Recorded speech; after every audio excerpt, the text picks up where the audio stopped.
Before you start the timer, I have a little brainstorming to do. I noticed on the agenda that I have 4 to 6 minutes, and I actually prepared a 7-minute speech. I thought it was 5 to 7. We can adjust it now, 6 to 8 then. Is that okay? Just all right. wait. 5 to 7. 5 to 7. No, we adjusted it not to 6 to 8, but to 5 to 7. I'll 4 to take 6 it. to 5 to 7. Don't mess with the professor. I mean, 5 to 7. It's tough. All right. Thank you. Thank you, Toastmaster, fellow Toastmasters. Over the last few weeks, I have had the opportunity to hear your talks and to get to know each of you. And today is my opportunity to tell you a little bit about myself. And I'm going to do that through a story about my chickens. Throughout the story, I will be pulling out a few words and I'll be putting them up that you could probably apply to me. So this story starts a few years ago when I went to Tasmania to visit some friends in Tasmania.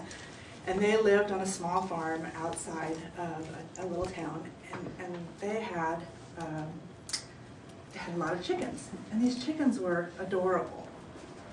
They would follow them around in the garden, eat all the bugs. They had a beautiful garden. And their eggs were fantastic. So, gosh, fresh, free-range farm eggs. I loved them. So when I returned from my trip to Tassie, I decided that I was capable of raising chickens. So I did all of the investigations. I went on the internet, researched everything, and I went to all the feed stores and tried to find the best chicken coop. I couldn't find anything that I liked, so I decided to build one. So out came the power tools. I framed it up. I put the panels up. I put a nice window in. I put a roof on, and Chateau de Poule was built. And then I went to get my chickens, and I was immediately humbled because I had these little baby chickens. They're 2 days old. And they were so fragile, they could barely take care of them. They couldn't take care of themselves. I had to attend to their every need. They had to be inside the closet, forget the chicken coop, underneath the heat lamp, and not too close, not too far away, just right. And half the time I thought they were dead because they slept so much. And they wouldn't just sleep in this nice little feathery ball in the corner like you see on TV. No, they would be walking along, and they'd put their wings out, and they'd stick their neck out sideways, and they'd fall over right where they were, and they looked dead. So, very traumatic time. Then they would get up right away, and they would run around, and they would be just fine. So, I quickly realized that I was insane. Because here I was, I spent 3 weeks building a chicken coop. I bought the chickens, the feeder, everything that I needed to take care of chickens, and I still didn't have an egg. In fact, I wasn't going to have an egg for 5 months. 5 months. Well, I resigned myself to this and sat back and raised my chickens up. And 5 months later, sure enough, I got an egg, and it was all worth it. It was fantastic. Fabulous, fresh egg. So things were going along pretty well, and I was enjoying my chickens. I was getting about 5 to 7, about 5 eggs a day. And my chickens were doing great. My neighbors were happy. My friends were happy because 5 eggs a day is a lot. And then things started to get challenging.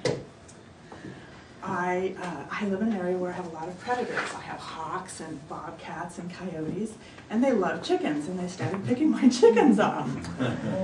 And I really had a dilemma.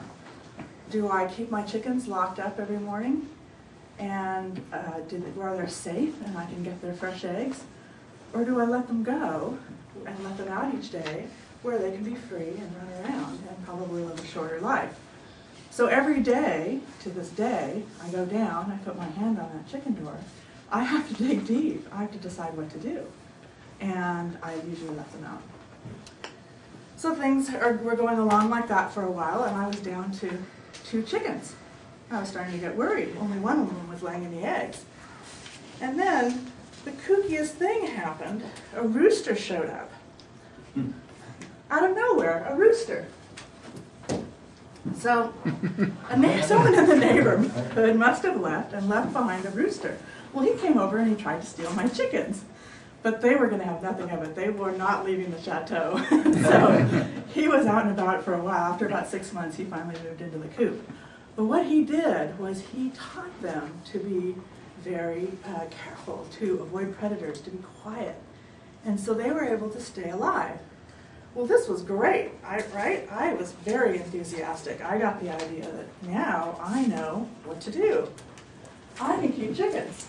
So I went out and I got another flock, raised them in the closet, and after 3 weeks I couldn't stand them anymore. I picked them out into the coop, but I had a problem.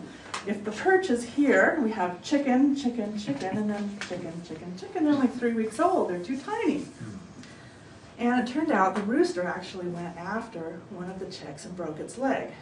Yeah. So any rational person would have humanely put the chicken down and probably eaten it for dinner, but not me. I am the nurturing type, and so I took that chicken back into the house, put it in the cat's bed, ate a lot of popsicles, and splinted that leg with popsicles and duct tape. Took care of that and nursed that chicken back to health. So you can see that one of my other attributes is that I am fairly stubborn. And I wanted those organic, fresh, free-range chicken eggs. I didn't want to spend $4 to $6 for them, but I ended up spending a lot more. And I guess the moral of the story is the next time you see somebody that's capable, humble, insane, challenging, kooky, enthusiastic, nurturing, and stubborn, they just might have chickens too.